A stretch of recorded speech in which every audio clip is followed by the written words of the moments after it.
Bonjour tout le monde, j'espère que ça va bien. Aujourd'hui, je vous viens avec une vidéo qui parle du sujet du 5-10-15. Donc, c'est une méthode d'endormissement pour les nourrissons.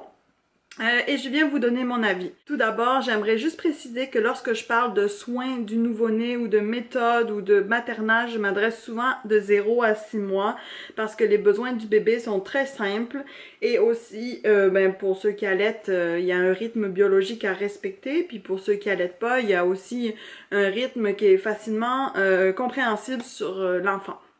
Donc, l'enfant arrive à 6 mois, avec l'introduction des solides, souvent, ça vient perturber le rythme qui était établi de 0 à 6 mois. Souvent, les parents retournent au travail aussi. Donc, tous ces paramètres font qu'il est difficile de suivre vraiment l'instinct de l'un ou de l'autre, que ce soit du bébé ou des parents. Donc, la méthode du 5-10-15, pour ceux qui ne la connaissent pas, consiste à coucher l'enfant seul dans sa chambre, tout d'abord pour 5 minutes, et de fermer la porte la plupart du temps, de laisser pleurer l'enfant pour 5 minutes. Ensuite, le parent va retourner dans la chambre pour assurer le bébé qui vient de passer 5 minutes à pleurer, et requitte la chambre pour 10 minutes. Pendant ces 10 minutes, l'enfant pleure encore pendant 10 minutes et le parent donc retourne rassurer pour une deuxième fois l'enfant et requitte la chambre pour 15 minutes, etc., etc. Donc, ce que je pense de cette méthode, j'ai beaucoup de choses à dire sur le sujet et je vais essayer de le dire de la manière la plus simple et la plus calme possible. Vous savez, pour tous ceux qui sont sur ma chaîne depuis le début, que je suis pro-allaitement et je suis en faveur du maternage de proximité, je suis en faveur de l'écoute des besoins des nourrissons parce que lorsqu'ils étaient intra-utérins, donc dans la bédaine, les besoins étaient assouvis, remplis sans que l'enfant ait besoin de s'exprimer ou de pleurer ou de demander.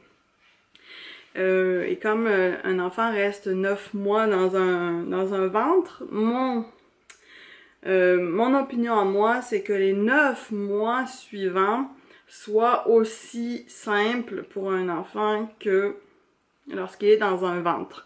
C'est-à-dire que les besoins sont comblés sans nécessairement que l'enfant ait besoin de pleurer à outrance. Avant d'arriver au sujet du 5-10-15, j'aimerais parler justement de méthode d'endormissement ou de méthode de sommeil. Voyez, pour moi, dormir, c'est un besoin. C'est quelque chose d'extra naturel et de très instinctif. C'est-à-dire qu'un enfant, s'il ne dort pas, il ne grandit pas. Donc, normalement, dormir, ce n'est pas un problème, ni un dressage. Un enfant dort quand il est fatigué, point. Si on a besoin de recourir à une méthode d'endormissement pour un nouveau-né de 0 à 6 mois, c'est qu'il y a un problème sur la capacité à l'enfant de s'endormir. Dans ce sens que s'il y a un problème dans la capacité à s'endormir, c'est que les besoins ne sont pas comblés ou que le nouveau-né entre dans la peur. Selon moi, un enfant a besoin de manger, de dormir et de proximité. Et même avant d'être changé, la couche, là. Donc, c'est pour ça que la méthode d'endormissement, pour moi, elle devrait même pas avoir lieu parce qu'on devrait même pas avoir recours à une méthode pour faire endormir un nouveau-né. Donc, pourquoi un enfant aurait peur ou pleurerait au moment du sommeil? Tout simplement parce que le sommeil égale la séparation avec son parent ou avec sa maman, plus particulièrement quand on allaite. Donc, un enfant, un bébé de 0 à 6 mois, la chose qu'il a le plus peur, c'est de cette séparation. Je sais pas si vous pouvez observer le monde animal, tout le monde animal. Le nouveau-né est presque autonome quelques jours, presque quelques mois après, quelques semaines après la naissance. Si vous voyez, un cheval se lève tout de suite et est capable d'aller allaiter tout seul. Dans le cas des oiseaux, c'est sûr qu'ils attendent que la mère vienne les nourrir, mais très vite, ils sont capables d'aller s'envoler pour aller chercher leur nourriture. Pareil pour les chats, ils sont capables de marcher jusqu'au sein de leur mère dès la naissance. Dans le cas d'un humain, l'humain est 100% dépendant du parent, de 0 à 6 mois surtout. C'est-à-dire que il peut pas nécessairement aller se nourrir tout seul si la mère ne va pas le porter à son sein. Donc cette dépendance-là fait que l'enfant est très attentif à la proximité. Donc proximité égale le contact, donc le pot à pot, l'allaitement, le portage, la chaleur. J'ai souvent dit dans mes vidéos qu'un enfant de 0 à 6 mois ne doit jamais rester seul. Parce que dans le maternage de proximité, pour combler les besoins d'un enfant, rester seul, et ça va à l'encontre du contact, ne serait-ce que le contact visuel. Donc, pour moi, si les besoins sont comblés, un enfant ne devrait pas avoir peur de s'endormir, parce qu'il n'est pas seul. Alors, il y a beaucoup de personnes de l'entourage qui vont dire, si tu l'endors au sein, il va être capricieux. Si tu dors avec lui, il va être capricieux. Un enfant n'est pas capricieux. Un enfant est 100% instinctif. Il ne connaît même pas les notions sociales, que ce soit de caprice, de manipulation. Ça, c'est l'adulte qui a mis ça dans le cerveau d'un enfant. C'est impossible qu'un enfant naissant soit capable de manipuler un adulte. Par contre, l'inverse est très très possible. La manipulation puis le caprice, c'est un concept d'adulte ou de jeune adulte ou d'enfant plus âgé, mais certainement pas un nouveau-né naissant. Non, impossible. La réflexion par rapport au caprice de l'enfant allaité à la demande ou de l'enfant qui dort en proximité de son parent, pour moi, il n'a pas lieu d'être. Donc, s'il n'y a pas de caprice, il n'y a pas besoin de, comme je dis, de recourir tout simplement à une méthode parce que tu l'endors au sein ou pour les personnes qui allaitent pas, tu l'endors en berçant puis tu le gardes à côté de toi, tout simplement. Je vais faire un parallèle avec mon expérience personnelle. Mes bébés, je les endors au sein puis ils me suivent partout dans le sens que lorsqu'il s'endort, si j'écoute un film, il est à côté de moi puis il dort pendant que j'écoute un film. Si je m'en vais dans la salle de bain prendre une douche, ben je le mets dans sa petite chaise à côté de mon bain, puis il continue à dormir, puis quand je vais me coucher, ben je le mets à côté de mon lit, ben dans mon lit, mais en tout cas. Dans le 5, 10, 15, ce que j'ai observé sur les personnes qui en parlent, c'est que non seulement ils ont recours au 5, 10, 15 pour aller coucher l'enfant, mais ils ont recours au 5, 10, 15 plusieurs fois dans la nuit. Donc ce n'est pas vraiment une méthode reposante pour les parents. Et si tu te lèves 3-4 fois dans la nuit puis que tu pratiques le 5, 10, 15, dans la nuit, c'est qu'il y a un problème. Il y a plusieurs problèmes en fait. De 0 à 6 mois pour mon bébé, j'ai toujours dormi, toute la nuit, tout simplement.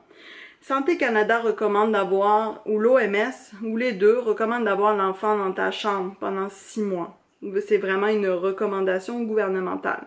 Donc, il ne faut pas mettre l'enfant à l'autre bout de la maison, de 0 à 6 mois. C'est un être humain. La plupart du temps, les personnes prennent une bassinette, enlèvent un barreau, collent le lit. On appelle ça du cododo, tout simplement. Si tu pratiques ça, ben c'est très bon pour l'enfant, c'est très bon pour la mère aussi parce que la mère peut dormir. Puis si l'enfant a faim, il chouigne un petit peu, puis tu le mets au sein, et puis ça finit là. Dans les bébés qui ne sont pas allaités, je connais pas, malheureusement, je ne saurais pas vous dire comment faire la nuit parce que je sais pas ce que ça prend d'aller se lever, d'aller faire cuire un biberon, laver une bouteille, je sais pas, je l'ai jamais fait. Mais je vous lève mon chapeau aussi. On revient au sujet principal. Alors, en plus qu'être très épuisant pour la mère et que la plupart des parents ne passent pas au travers, dans le sens que j'ai eu beaucoup de récits de mamans qui pleuraient derrière la porte ou de mamans qui, pendant les 5 minutes timées, allaient avec des bouchons d'oreilles sous la douche pour pas entendre l'enfant hurler. Ça, lorsqu'une méthode, quelque chose vient à l'encontre du parent même, c'est qu'il y a un problème. Moi, j'ai toujours dit dans mes vidéos, que ce soit maternage de proximité ou non, écoute-toi. Non, à l'intérieur de toi. Si ça te dit non, c'est qu'il y a vraiment un gros problème.